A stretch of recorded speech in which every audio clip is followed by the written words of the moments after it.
So, human beings are arguably the most intelligent creatures on earth. So why do we make decisions that aren't in our best interest? My name's Gary Impett, and welcome to the session today. We make about 35,000 decisions a day, believe it or not, and most of them we make pretty good decisions. But we also make some absolute howlers, and particularly when it comes to our own health. I mean, it's a hard fact of life. I know I'm guilty of it, and I'd like to just test the theory with you as well.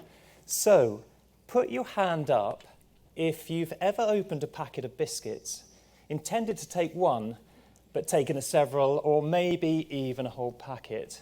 Oh, such honesty, we're together. Particularly over the last 2 years, right? It's been tough.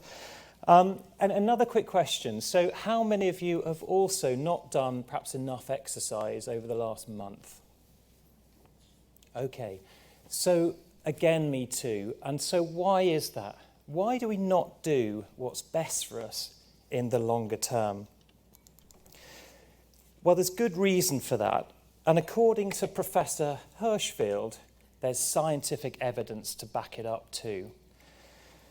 So humans have a disconnect between our current selves and our future selves. We really struggle to get our heads round what it'll be like for us in the future. And what Hirschfield has done is studied a whole load of neuroimages, so brain scans and brain patterns. And when he asked his patients to kind of think about themselves in the future, the patterns came back as if we're thinking about someone completely different. So we have this complete disconnect with ourselves and what we're going to be like in the future. So it's no surprise that we struggle with decisions today that are only going to benefit us down the line, especially if there's no instant gratification. So take physical activity, for example. I think many of us may dread it. The only benefit is further down the line, so a lot of us don't do it. Or maybe this appeals to you, drinking alcohol, staying up late at night. Again, we take this instant gratification, but it's our future selves that are going to suffer. So in behavioural science and in the science of behaviour as a whole, instant gratification always wins over the longer term benefit. So why am I telling you all this? Well, something I don't think I need to tell you about is there's been a seismic shift in people's attitudes towards their own health over the last 2.5, 3 years. And this has only been exacerbated by the lack of facilities or a lack of availability of the NHS. And many of you in the audience, I'm sure, have been tasked with either enhancing or creating a wellness solution for your employees.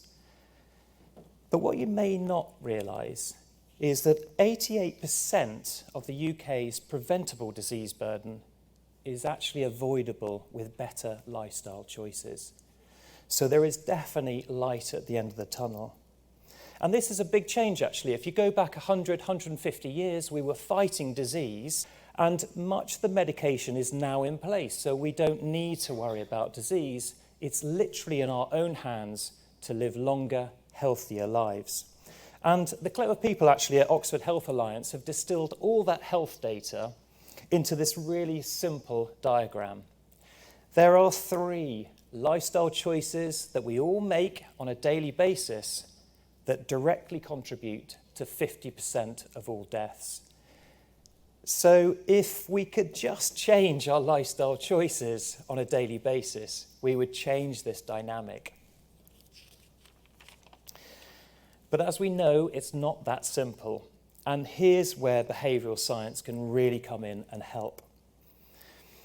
According to David Ash, a health policy expert, the key contribution of behavioural economics is not that we recognise that we're all irrational. I think we probably got to that point in the first 5 minutes of the presentation. But it's that we're irrational in highly predictable ways. And that's great news. It's great news because there's patterns exist, they're interrelated, and we can start to group people together and start to use behavioural science to change their behaviour patterns and to change those outcomes. I'm going to give you a little amusing kind of background from our own data. So Vitality, health insurer for 30 years. We've got 20 million members, so we've got a bucket load of health data. And what it's shown us actually is that actually if you're a regular dentist goer, you're more likely to be a better driver. You're also more likely to do more exercise, strangely. So despite all of our complexities, underneath it, our behavioural patterns are very, very predictable. So I want to unpack the three key elements of behavioural science that have to be in any wellness programme. The first of which is we are all over-optimistic. You know, the fact that I've arrived today on stage doesn't mean I don't have a health risk or two underlying. And actually, we found the same in the Vitality data. So when we asked all of our members, you know, how they felt about their health, people with 4 or more health risks, now these are going to be the people that have conditions later on down the line. They are going to have or need treatment and possibly will claim through us. 50% of them said they were in good health.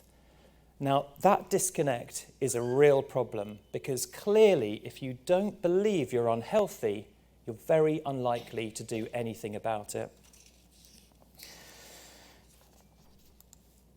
The next piece I want to look at is our old friend chocolate biscuits. Well, actually, it's chocolate biscuits for me versus trainers, right? And instant gratification, it's hyperbolic discounting in the behavioural science world. And again, we've tested this on our own members. We offered members a massive airline discount if they could just involve themselves in activity and healthy behaviour for a year. And we got some uptake in that. Some people decided to do that. But a year's a long time, right? So not much of an uptake. Switch that for a weekly coffee, this instant gratification, the dial changes massively. And we've got a huge population now who are regularly taking a free coffee every week through the activity that they're doing. So it doesn't really matter how big that future gain is, it's the short-term gain that makes the big difference. The next part that you really must include in your wellness programs, which is this odd sort of scenario, loss adversion. I say odd because science has proved that actually we dislike losing something twice as much as we like to gain it. And again, I'm afraid to say that Vitality members were the guinea pigs in this. We always trial these things out and keep switching them around.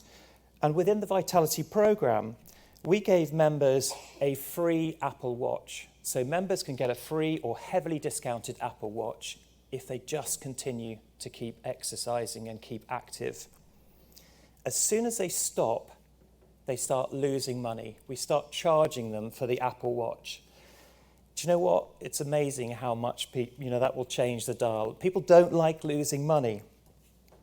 So people carry on taking the activity to the tune of 35% more activity, those members with Apple Watch versus our current members without an Apple Watch.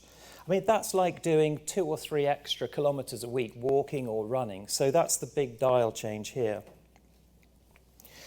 So does this really work in the workplace? Well, absolutely. I just want to run through a case study. And there are tangible benefits for everybody involved. So the employer, the employees, and Vitality. So I'll talk about that a little bit later on. What you might like to know is that actually the average engagement in digital apps is only 10%. 10% engagement. That is not going to change your culture. You need much, much more than that. And so what we did with Novo Nordisk, a pharmaceutical company, is we introduced our old friend the short-term incentives. And we instantly got 50% of employees engaged in their health and activity. What's probably more important is that 45% of them sustained that activity because it was on a regular basis.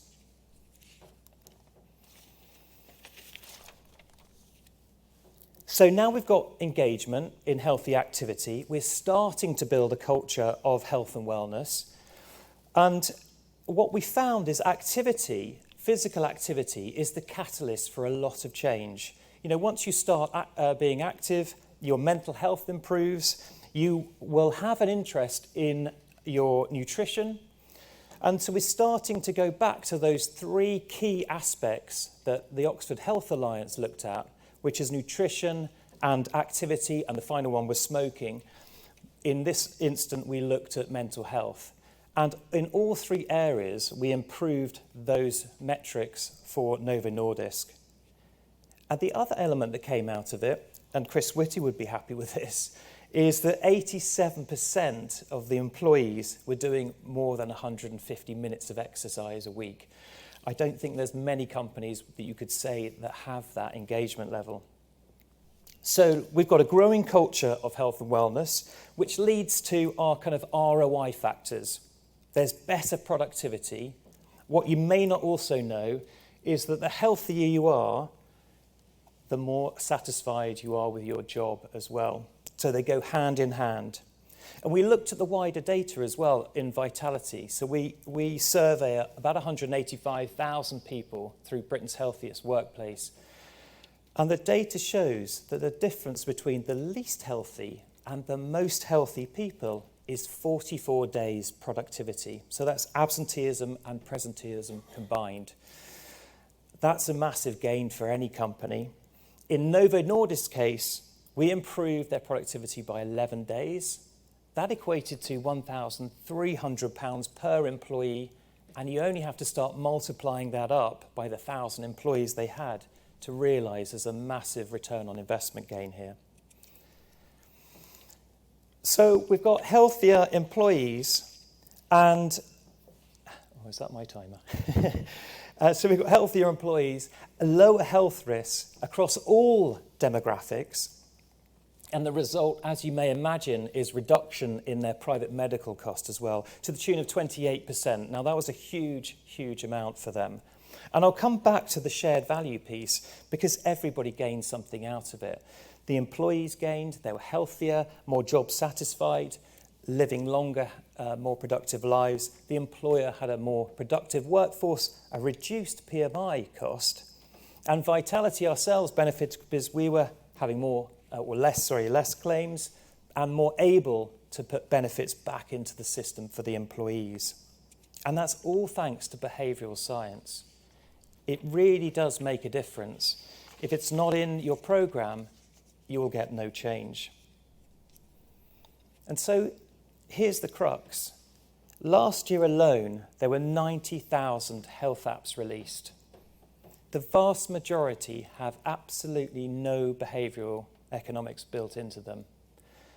I've already talked about the only 10% engagement you typically get from digital health. And most company programs don't have instant rewards in there. They don't uncover the optimism bias we all have. And there's certainly no loss aversion within most company programs. So now you have this knowledge. What should you do? Should you go off and create wellness programs that just tick the boxes? Or should you seek something truly transformational that can change your employees' lives, but also create a much more successful business? Thank you for listening. Please ask any questions.